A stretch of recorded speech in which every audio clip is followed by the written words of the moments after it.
Did Liverpool dodge a massive bullet by choosing Arne Slot over Ruben Amorim? Amorim was on the list of candidates to replace Jurgen Klopp at Liverpool, so hiring him was definitely a possibility. But knowing what we know about him from his tenure at United, would he have led Liverpool to the title like Slot did? I know, fans now think Slot is overrated. They now say that what he did last season was done with the incredible legacy Jurgen Klopp had built over the years, and fair enough. But I think it's so disrespectful to Slot to say that. Because as simple as it sounds, Slot came in with his own tactical identity.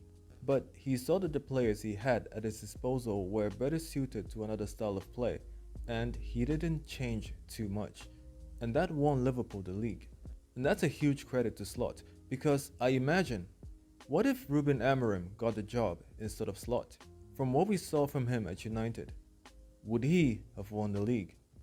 Amorim came to United at a time where everyone thought the team couldn't get any worse. The one problem fans had with Ten Hag, especially at the end of his tenure, was how he had no consistency in his style of play, which led to the lack of identity.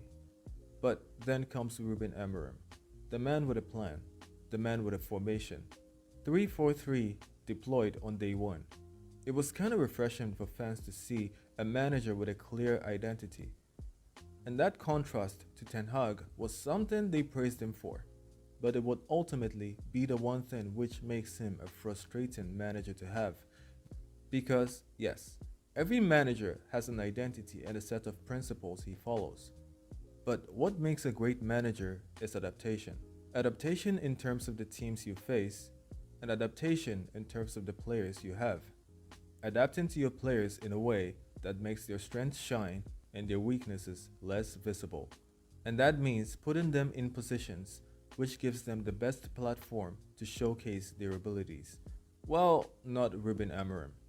He believes in a clear philosophy, and he isn't willing to change that philosophy to suit anything. Not for the players, not for performances, and worse, not even for results.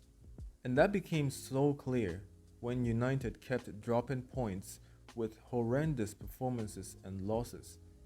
But he kept on playing the same way.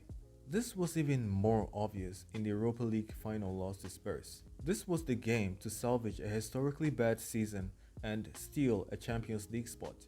This was a must-win for United, and it was better prioritizing winning the game rather than the style they wanted to play.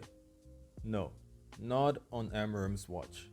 And he was coming up against Ange Postecoglou. Ange is pretty much exactly like Amorim.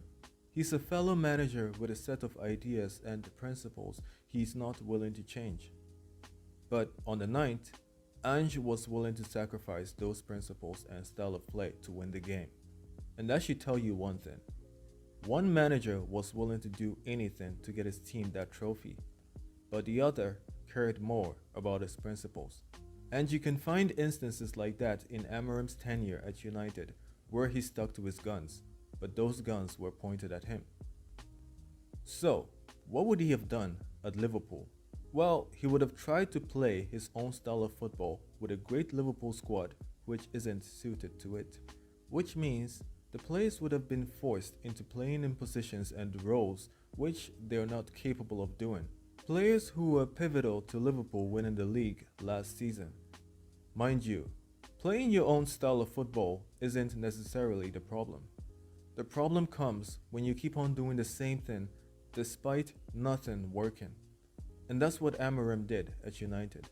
So I don't think it's crazy to say that Ruben Amorim wouldn't have won the league if he was appointed by Liverpool instead of Slot. And some fans actually defend his methods. They defend a manager who couldn't even do the bare minimum. But somehow fans are praising a manager who was struggling to win just back-to-back games. In fact, he only did that once, winning 3 games in a row.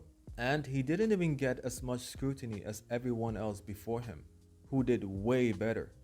It was the manner of his interviews and his mannerisms on the pitch during and after each game. He made it seem like the players he had weren't good enough. Don't get me wrong, these players collectively aren't the best. Amorim only exposed their weaknesses. because Michael Carrick just arrived about a month ago. He hasn't even had a lot of time working with these players, but he has already done something Ruben Amorim was struggling to do his entire tenure: getting consistent results. It sounds like new manager bounce, something Amorim didn't even have, but only time will tell what happens. If an interim manager can pull this off, then these players were never as bad as they've looked. Ruben Amorim only set them up for failure. If you like this video, give it a like and consider subscribing to the channel. Thanks for watching.